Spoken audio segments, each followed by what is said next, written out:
사랑하는 수정동교회 성도 여러분, 안녕하십니까? 김병철 목사입니다. 4월 6일 화요일에 드리는 매일 묵상을 시작하겠습니다. 오늘 부르실 찬송가는 524장 갈 길을 밝히 보이시니입니다. 찬송은 형편에 따라 영상을 잠시 멈추시고 개인적으로 부르시기 바랍니다. 하나님의 말씀은 잠언 4장 8절에서 13절까지 말씀입니다. 구약성경 914쪽에 있습니다. 이제 제가 하나님의 말씀을 강독하겠습니다. 이것은 하나님의 말씀입니다. 하나님의 말씀에 경청하시기 바랍니다. 그를 높이라. 그리하면 그가 너를 높이 들리라. 만일 그를 품으면 그가 너를 영화롭게 하리라. 그가 아름다운 관을 내 머리에 두겠고 영화로운 면류관을 내게 주리라 하셨느니라. 내 아들아 들으라. 내 말을 받으라. 그리하면 내 생명의 해가 길리라. 내가 지혜로운 길을 내게 가르쳤으며 정직한 길로 너를 인도하였은즉 다닐 때에 내 걸음이 곤고하지 아니하겠고 달려갈 때에 실족하지 아니하리라. 훈계를 굳게 잡아 놓치지 말고 지키라. 이것이 내 생명이니라. 아멘. 지혜를 품고 살라 라는 제목으로 묵상 말씀을 나누도록 하겠습니다. 현대인의 불행은 존경해야 할 대상을 잃어버렸다는 사실입니다. 빠르게 변하는 세상에 적응하느라 깊이나 높이를 지향하지 못하기 때문일 것입니다. 잠언은 지혜를 소중히 여기면 그것이 우리를 높일 것이라고 가르치고 있습니다. 주님을 경외하는 것이 지식의 근본이라고 가르칩니다.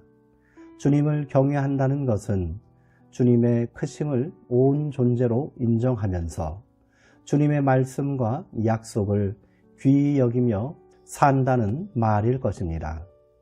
사도 바울은 지식은 사람을 교만하게 하지만 사랑은 덕을 세웁니다 라고 가르쳤습니다. 하나님 경외와 연결되지 않은 지식은 때로 독이 되어 사람들을 해칠 수 있습니다. 세상을 시끄럽게 하는 사람들 대부분이 스스로 지식인이라고 하는 배운 사람, 잘난 사람들임을 생각해보면 알 수 있습니다. 진실로 제대로 사는 길, 그것은 여호와 경외를 삶의 근본으로 삼고 지혜를 가슴에 품고 사는 것입니다. 우리는 지금 무엇을 가슴에 품고 살고 있습니까? 어떤 이는 집문서, 땅문서, 돈지갑을 가슴에 품고 살고 어떤 이는 자기가 받은 학위를 품고 어떤 이는 집착하듯 자식을 품고 삽니다. 또 어떤 이는 야망을 품고 살고 어떤 이는 세상에 대한 복수심을 품고 살기도 하지요. 그러나 또 어떤 이들은 아름다운 뜻을 품고 살기도 합니다. 바울은 여러분 안에 이 마음을 품으십시오.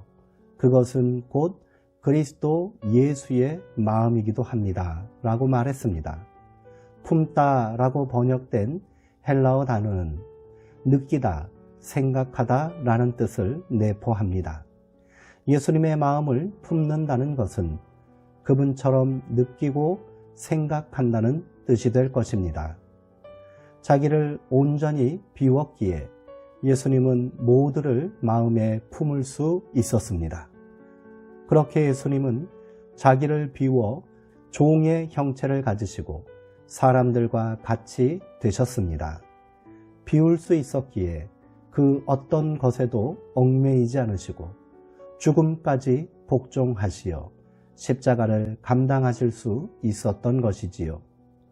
그러므로 참된 자유의 비결이 자기 비움임을 알 수 있습니다. 이스라엘의 지혜자는 다시 말합니다.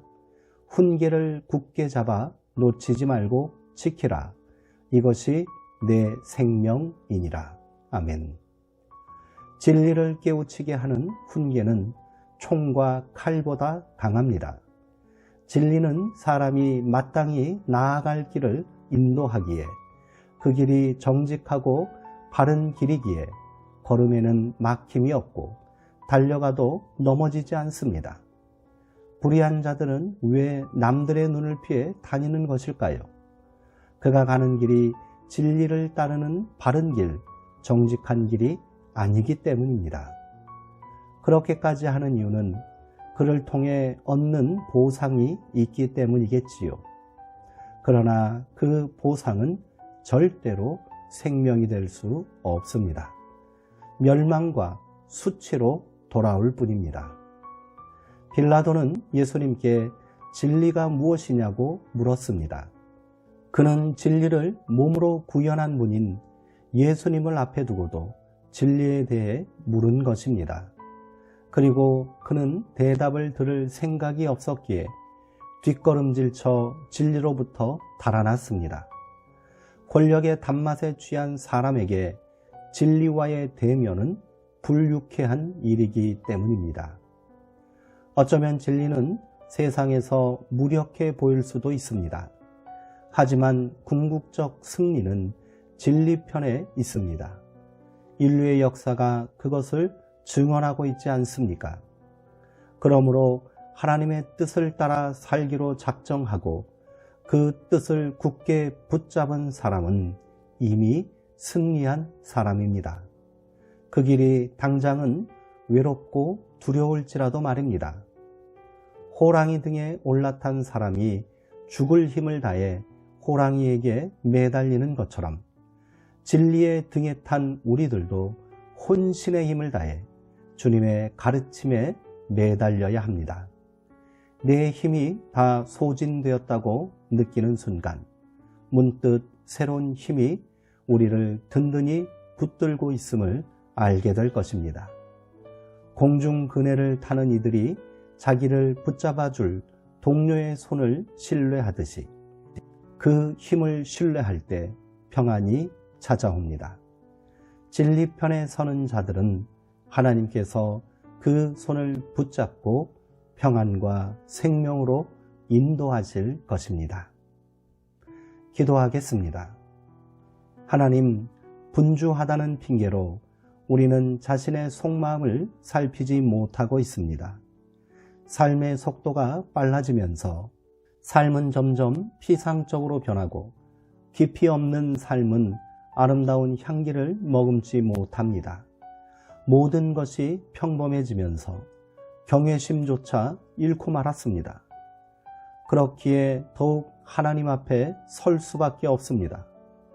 부박한 일상에서 잠시라도 눈을 들어 하나님을 바라보게 해주시고 하나님의 지혜를 깊이 사모하게 하시며 그 지혜를 배워 생명의 길로 나아가게 하옵소서.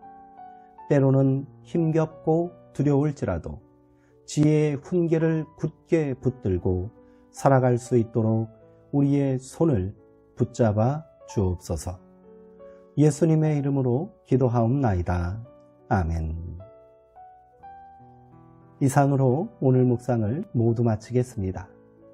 사랑하고 사모하는 성도님들, 오늘 하루도 평안하시고요. 진리 안에서 승리하시기 바랍니다.